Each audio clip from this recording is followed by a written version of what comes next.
গোস্ত খাচ্ছে। গাধা এত দুর্বল না লেজ দিয়ে তাড়াতে পারছে না কান দিয়ে তাড়াতে পারছে। তো ওই গাধাটা পীরের চালে বসে ঠুকরে ঠুকরে গোস্ত খাচ্ছে। ওনার দিকে দয়া হয়ে গেল। এক সাথী গিয়ে জামা খুলে বললেন, চা ওই গাধার গায়ে ভালো করে আমার জামাটা পরিয়ে দে। তো জামাটা পরিয়ে দিয়ে আসার পরে উনি চিন্তা করছেন, কি চিন্তা করছেন, যে কাক এমন একটা প্রাণী ও ঠুকরে ঠুকরে ঠুকরে জামাটা সরিয়ে দিতে পারে। ওনার কাছে যে রুমাল ছিল, আমরা এটাকে কি বলি, হাজি রুমাল বলি। জি, হাজি সাহেবরা আসেন এই রুমাল ওখান থেকে নিয়ে আসেন। এখন সচরাচর আমাদের দেশেও বিক্রি হচ্ছে, পাওয়া যাচ্ছে। গামছার এর মধ্যে অনেক পার্থক্য। এই রুমালটার গামছার মধ্যে পার্থক্য। তো যারা নামাজি লোক, হাজি সাহেব লোক, মাওলানা সাহেব, মাদ্রাসার তালিব ইলম, তারা এইসব ব্যবহার করে। তো এরকম হাজি রুমাল ছিল, উনি দিয়ে ভালো করে গাদার পিঠে কষে বেঁধে দিতে বললেন। ছাত্র ভাইরা বেঁধে দিলেন। মাদ্রাসা যাওয়া হলো না, জামাও নেই, হাজি রুমাল নেই, মাদ্রাসা থেকে যাওয়া বন্ধ হয়ে গেল। গাদাটাকে রেখে চলে আসলেন। ওই রাতে কি যেন স্বপ্নে বলছেন, হে ওসমান হারুনি, আমার একটা জীবকে তুই খিদমত করার জন্য, আমি মানবের খিদমতের জন্য তোকে জামানার ওলি বানিয়ে দিলাম। বলি সুবহানাল্লাহ। কটা দালাল রেখেছিলেন প্রচারের জন্য? কটা দালাল রেখেছিলেন? জি, তাহলে কর্মের বিনিময় আল্লাহ তাকে মর্যাদার জায়গা দিয়েছে। দাদা হুজুর সিলসিলার দুটো দিক আছে। একটা হলো খেদমাতুল খালক, মানবের সেবা, দুস্থ অনাথ এতিম, যেটা কুতুবউদ্দিন হুজুর করে গেছেন মিশনের মাধ্যমে মানুষের পাশে দাঁড়ানো, অনাথ এতিম গরিব মানুষের মেয়ে বিয়ে দেওয়া। দুই নম্বর হলো খেদমাতুল খালক আর তাহফুজে দ্বীন, অর্থাৎ মসজিদ করা, মাদ্রাসা করা, সেই সঙ্গে জলসা করা।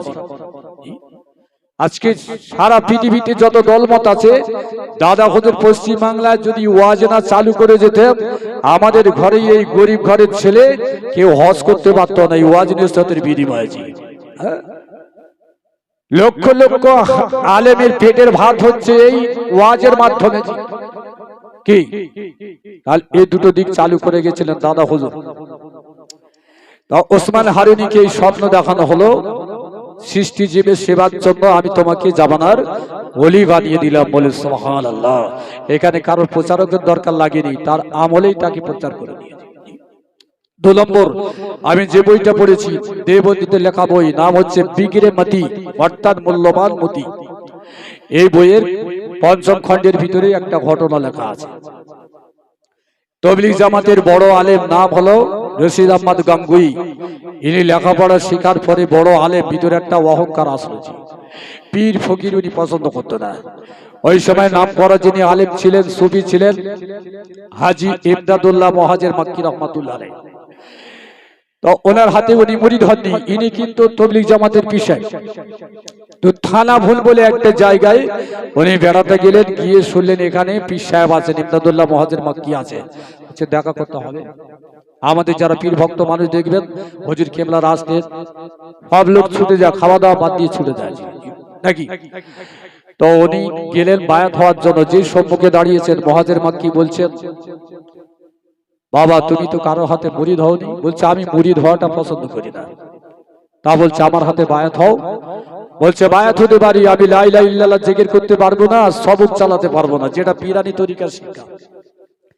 তো হুজুর হেসে বললেন, তুমি বায়াত হও, তোমার জিকির আজকার করতে হবে না, আমি ওয়াদা করছি তোমাকে জিকির করতে বলবো না। তো উনি বায়াত হলেন। বায়াত হওয়ার পরে হুজুর বললেন, 3টে দিন আমার এখানে থাকো। 3 দিন থাকলেন। প্রথম দিন দেখা গেল মধ্যরাত হয়েছে, পাড়ার কিছু লোক এসে ওই মহাজের মাক্কির আস্তানার পাশে মসজিদ ছিল, মসজিদে এসে সব তাহাজ্জুদ নামাজ পড়া শুরু করেছে। রশিদ আহমদ গাঙ্গুই চিন্তা করলেন, সাধারণ মানুষ যদি তাহাজ্জুদ পড়ে, আমি একটা আলেম মানুষ, আমি ঘুমিয়ে থাকবো? উনিও দেখা দেখি গিয়ে তাহাজ্জুদ পড়া শুরু করলেন। বলি সুবহানাল্লাহ। এ হচ্ছে পীরের তাসির। দেখেন, এবার সাধারণ মানুষ তাহাজ্জুদ পড়ার পরে কেউ জিকির করছেন, কেউ কোরআন শরীফ পড়ছেন। ইনি বললেন, তাহলে এটা তো ভালো। উনিও লা ইলাহা ইল্লাল্লাহ জিকির করতে থাকলেন। 3 দিন থাকার পরে বলছেন, হুজুর আমি 40 দিন থাকবো। সুবহানাল্লাহ। যে বললো জিকির চাই না, অটোমেটিক জিকির। যে বললো আমি লা ইলাহা ইল্লাল্লাহ চাই না, সবক চালাতে পারবো না, তিনি সব করলেন। হুজুর বললেন, ঠিক আছে থাকো। 40 দিন থাকতে অটোমেটিক সাধারণ মানুষ আরো নাকি ডাকে না জি। সবার আগে মসজিদে যা তাহাজ্জুদ পড়ে লা ইলাহা ইল্লাল্লাহ ফজর পর্যন্ত সময় কাটায়, বলি সুবহানাল্লাহ। 40টা দিন যখন হয়ে গেল বলছে হুজুর এবার আমি চলে যাব। মুহাজির মাক্কি বলছে তোমাকে খালি হাতে ফেরাবো না, তোমাকে এই সময়ের বিলায়াত প্রাপ্ত ওলির জন্য তোমাকে খেতাব দিয়ে দিলাম, বলে সুবহানাল্লাহ। তবলিগ জামাত আলেমরা বই পড়ে না জি। রশিদ আহমদ গাঙ্গুই ইনি মুহাজির মাক্কির হাতে বায়াত, ইনি একজন খেলাফত প্রাপ্ত আল্লাহর ওলি। তাহলে যিনি সুফি তিনি সুফি চেনেন, যিনি পীর তিনি পীর চেনেন। এখন বাটকারা যদি কিলো ওজন করতে যায় কি হবে? হ্যাঁ, বাটকারা যদি ওজন করে তাহলে কি ক্ষতি হবে না লাভ হবে? আপনি ক্যাসেট খুলে দেখেন, বলছে যদি মশলা মাসালের জন্য আসতে হয় বসিরহাটে আসো, ফুরফুরায় যাবে না, ফুরফুরায় কোনো মুক্তি নাই। যে বংশের ছেলে দাদা খুঁজের রক্ত যার রক্তে আছে, আর সেই ফুরফুরার যদি বিরোধী করে, আমরা এতদিন যারা ফুরফুরের জন্য লড়াই করেছিলাম সাধারণ মানুষের কাছে এখন মার খাওয়ার পথ হবে না, আমাদের মানবে। আমাকে কি ফুরফুরা বিরোধী বললেন না পক্ষে বললেন? জি। এইভাবেই আজকে সমাজে চলছে। বক্তা দাওয়াত করবেন, একটু বুঝে সুঝে দাওয়াত করবেন। ও ভালো দাড়ি দেখে, ভুঁড়ি দেখে, সুদ দেখে আকৃষ্ট হয়ে দাওয়াত করবেন না। অন্তত আকীদার দিকে লক্ষ্য রাখবেন, যাতে দাদা হুজুরের সিলসিলার মত পথ আকীদাটা বজায় থাকে। সবাই বলুন আল্লাহুম্মা আমিন, আল্লাহুম্মা আমিন। اللهم انت السلام منك السلام ادخل دار السلام تبارك وتعالى يا ذا الجلال والاكرام ربنا ظلمنا انفسنا وان لم تغفر لنا وترحمنا لنكونن من الخاسرين। আল্লাহ কিছু সময় আপনার শরীয়তের কথা, দ্বীনের কথা, কোরআন হাদিসের বাণী বলেছি। আল্লাহ বুজুর্গানে দ্বীনের কথা বলেছি। কখনো সুবহানাল্লাহ, কখনো আলহামদুলিল্লাহ পাঠ করেছি। নবীজির শানে দরুদ শরীফ সালাম শরীফ পাঠ হয়েছে। আল্লাহ খুশি করে যদি কিছু যাজা দান করে থাকেন, সর্বজ্ঞ নবীজির দরবারে সওয়াব পৌঁছে দিন। तमाम साहबा किराम शहादा किरामेर दरबारे सওয়াব পৌঁছে দিন।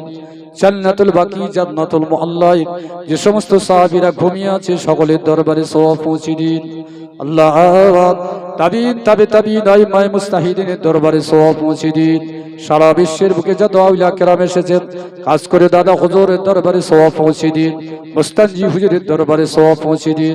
আল্লাহ আমরা যারা হাত তুলে লুটিয়ে পড়েছি, আমাদের পিতামাতা ভাই বোন যারা বিদায় নিয়েছেন, আল্লাহ কমিটি সাহেবাল বিন্দু যাদের স্মরণ করে মজলিস কায়েম করেছেন, আল্লাহ এই গ্রামে আশেপাশে যত কবরবাসী ঘুমিয়ে গেছে, আল্লাহ জানেনি তারা কেমন অবস্থায় আছে। আল্লাহ তাদের জীবনের ভুল ত্রুটিগুলো ক্ষমা করে দিন, সবগুলো কোটি কোটি কোটি গুণ বৃদ্ধি করে দিয়ে তাদের ফাকরে সওয়াব পৌঁছে দিন। কিয়ামত পর্যন্ত কবরকে জান্নাতের টুকরা বানিয়ে দিন। আল্লাহ আমরা যারা হাত তুলেছি আপনার দরবারে পাহাড় পরিমাণ গোনা নিয়ে ভিখারির মতো আমাদের জীবনের গোনা খাতাগুলো ক্ষমা করে দিন। সকলের হায়াতকে আপনি দারাজ করে দিন, নামাজি মুত্তাকি ফরজগার বানিয়ে দিন। আল্লাহ কমিটি সাহেবাল বৃন্দ অক্লান্ত পরিশ্রম করে অর্থ সম্পদ দিয়ে দিনে মজলিস কায়েম করেছেন, তাদের মেহনতকে তাদের অর্থকে আপনি কবুল করে নিন। আখিরাতের মাঠে নাজাতের উসিলা বানিয়ে দিন। আল্লাহ কমিটি সাহেবাল বৃন্দ অনেকে যুবক বন্ধু আছেন, আল্লাহ তাদের অন্তরে আপনি তাসাল্লি দান করে দিন। শরীয়তের খিদমতকারী গোলাম আপনি বানিয়ে দিন। যে সমস্ত ছেলে মেয়েরা আলেম ফাজিল কামিল পরীক্ষা দিয়েছেন, দেবেন মাধ্যমিক উচ্চ মাধ্যমিক পরীক্ষা দিচ্ছেন, দেবেন সকলকে পাস করার তৌফিক দান করে দিন। পিতা মাতার মুখে হাসি ফোটার তৌফিক দান করে দিন। আল্লাহ ভারতবর্ষের বুকে ফেরাউনের মতো ফেরাউন তৈরি হয়েছে, আমাদের মসজিদের জায়গা, মাদ্রাসার জায়গা, খানকার জায়গা, আল্লাহ গোরস্থানের জায়গা, ঈদগার জায়গা আইন করে কেড়ে নেওয়ার পরিকল্পনা করছে। আল্লাহ এই ফেরাউনকে আপনি গারাত করে দিন।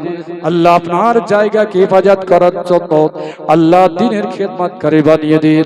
যে সমস্ত ওলামায়ে দ্বীন, যে সমস্ত সংগঠন জাতির জন্য, কওমের জন্য, ইমানের জন্য, মুসলমানের জন্য লড়াই করছে, আল্লাহ সকলকে আপনি গায়েবী মাদাদ দান করুন।